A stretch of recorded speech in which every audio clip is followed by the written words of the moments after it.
महाकुंभ में सबसे पहले अमृत स्नान करने वाले नागा सन्यासियों के जीवन का पल पल रहस्य से भरा हुआ है। वो महाकुंभ और कुंभ में ही दिखाई देते हैं, फिर अचानक गायब हो जाते हैं। उन्हें कुंभ में आते तो देखा जाता है, लेकिन जाते हुए वो किसी को दिखाई नहीं देते। ये सवाल आपके भी मन में कई बार उठते होंगे।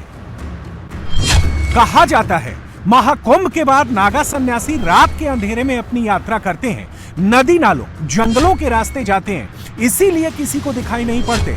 अब ये रहस्य भी जान लीजिए कि वो कहां चले जाते हैं। कुछ नागा सन्यासी अपने अखाड़े में लौट जाते हैं, कुछ हिमालय की कंदराओं में चले जाते हैं, कुछ घने जंगलों की गुफाओं में चले जाते हैं, कुछ तीर्थाटन पर चले जाते हैं।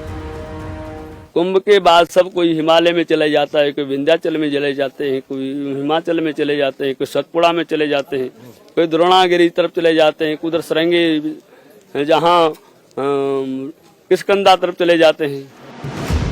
नागा और अमृत स्नान का एक और रहस्य है, जहां जहां महाकुंभ और कुंभ लगता है वहीं नागा दीक्षा दी जाती है।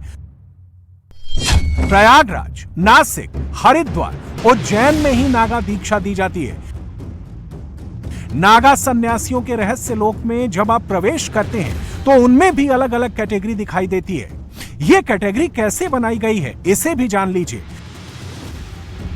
दीक्षा के बाद जो नागा पहली डुबकी प्रयागराज महाकुंभ में लगाते हैं उन्हें राज राजेश्वर नागा कहा जाता है, जिनकी दीक्षा उज्जैन में होती है। और पहली डुबकी शिप्रा नदी में लगाते हैं उन्हें खूनी नागा कहा जाता है। हरिद्वार कुंभ में दीक्षा पाने वालों को बर्फानी नागा और नासिक कुंभ में दीक्षा पाने वालों को खिचड़ी नागा कहा जाता है। नागा साधु धर्म रक्षा के लिए कट्टर सन्यासी होते हैं, लेकिन आम जनता के लिए उनके मन में हमेशा आशीर्वचन ही रहते हैं। अमृत स्नान के बाद नागा साधु विश्व कल्याण की कामना करते हैं। हालांकि नागा सन्यासियों की आंखों से जलते शोले देखकर आम श्रद्धालुओं के मन में डर का भाव रहता है।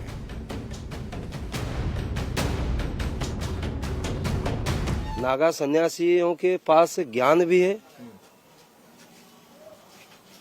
जो अज्ञान है उनको ठीक करने के लिए बहुत प्रकार का दंड रखा गया है, इसीलिए डरते हैं। लेकिन डरो मत, आओ दर्शन करो। हाँ, अपना परिवार की जगत की कल्याण के लिए कृपा लो, आशीर्वाद लो,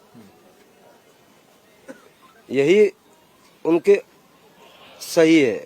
इस मार्ग में आके संतों को दर्शन करें। श्राप नहीं देते, वरदान देते हैं, कल्याण करते हैं। कोई संत नागा सन्यासी होंगे वो कभी ऐसे नहीं कहेंगे कि किसी को ऐसे नहीं देते होंगे। तो भोलेनाथ है, भोलेनाथ किसी को दिए, श्राप दिए। 5G में जीना तुमको अच्छा लगता है, 1008 G में जीने के लिए इच्छा नहीं है।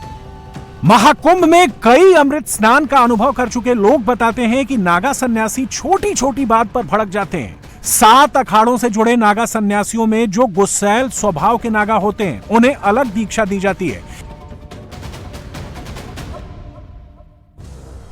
इन्हें उज्जैन में शिप्रा नदी के तट पर जंगलों में ट्रेंड किया जाता है। दीक्षा 3 साल तक चलती है। विजया हवन कराने के बाद उन्हें शिप्रा नदी में 108 डुबकी लगानी होती है।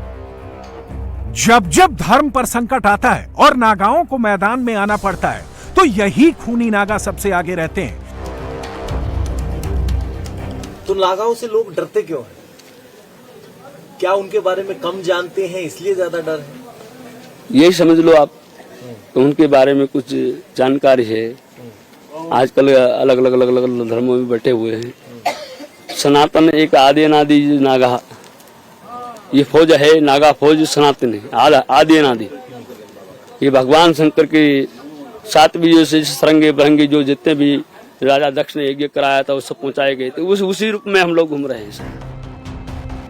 अब सवाल उठता है कि कड़ाके की ठंड में सिर्फ भभूत लपेटकर जिंदा रहने वाले नागा साधु खाते क्या हैं? उनके भोजन में ऐसा क्या शामिल रहता है जो विषम से विषम परिस्थिति में भी ऊर्जा से भरपूर रखता है? नागा साधु दिन में सिर्फ एक बार खाना खाते हैं। उनका भोजन शुद्ध शाकाहारी और सात्विक होता है।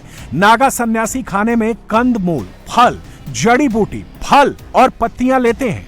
नागा साधु कभी कभी भिक्षा मांगकर भी खाते हैं। वो केवल 7 घरों तक भिक्षा मांग सकते हैं। उसी में जो मिलता है वही खाकर फिर तपस्या में लीन हो जाते हैं।